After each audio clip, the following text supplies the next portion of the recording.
This should be a shorter video than my last one. Even though my poor Craftsman Tools warranty experience, I still do like getting the old USA made stuff. This has a very tiny number there. This is a 44271, I believe. Yes, 44271. This is a medium stem 3/8 inch speed wrench, and the only reason I'm really reviewing this is because I think it's kind of neat. It does have a reasonable ball detent, medium stem meaning, and this is what I kind of liked about it, or there are two things I kind of liked about it. Here we have a proto. We can see the stem is quite a bit shorter. What is this proto? This is a 5980 or something like that. I also have a snap-on, whatever model this one is, F4LA. And even on the snap-on, we can see it's quite a bit shorter. So sometimes you don't need quite all the length, and you get a little bit less rubber banding. Of course, when you're using speed wrenches and you're trying to break, or you don't fully torque bolts because they don't have much torque. They're just there to really give you a lot of speed. And two, they offer advantages. You know, you can use power tools, impacts to remove fasteners, but when you're putting them back in, many times you need to cinch up a series of fasteners. You know, if you have a big plate, all sorts of things. I'm not talking like cylinder heads. You'd use a big ratchet or something. But there's a variety of situations, like oil pans, valve covers, all sorts of, you know, panels and stuff used on machinery, etc., where you want to go around in a bolt pattern. Much easier when you're tightening to use one of these, tighten them the faster and get a certain amount of torque on it. So that's one of the other advantages somebody had mentioned in the comments.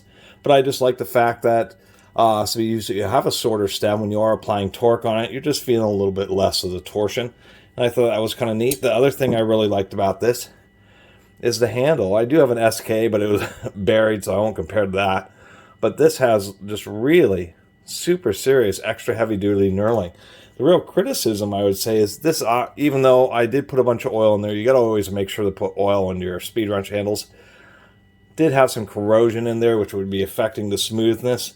Still isn't quite as smooth as the Proto. This Proto is just absolutely super smooth, to tell you the truth.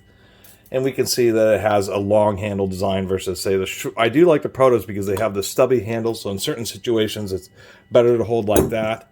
In some situations, it's better to hold like this. I just like the knurling because when you're using it, and you may be using force to press down, many times you'll just put your thumb over the top. But I just like the extra purchase, the easier grip, even though I do like the snap-on just because, you know, it's a snap-on tool and everybody's enamored with snap-on.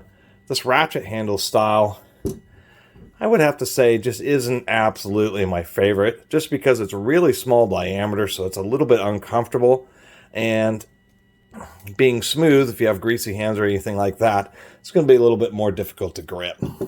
And so it's one of the things I learned about speed wrenches, so I kind of like this old Craftsman. This is a E-series, so I don't know if that means that it's made by Eastco, but I do kind of like this little unit. So anyway, just wanted to mention that to you all, and I have reviewed quite a few other speed wrenches before, but none of them with a stem quite this short. So if anybody was kind of, who does like speed wrenches out of my viewers, they now have at least one that they can look for that isn't quite as long as what appears to be industry standard, which is these really long stem versions. Actually, this Proto here is extra long, even longer than the Snap-on. Anyway, neat little speed wrench. I really appreciate everybody who's been watching and subscribing. And if you haven't subscribed, please do. Till next time, Catus Maximus out.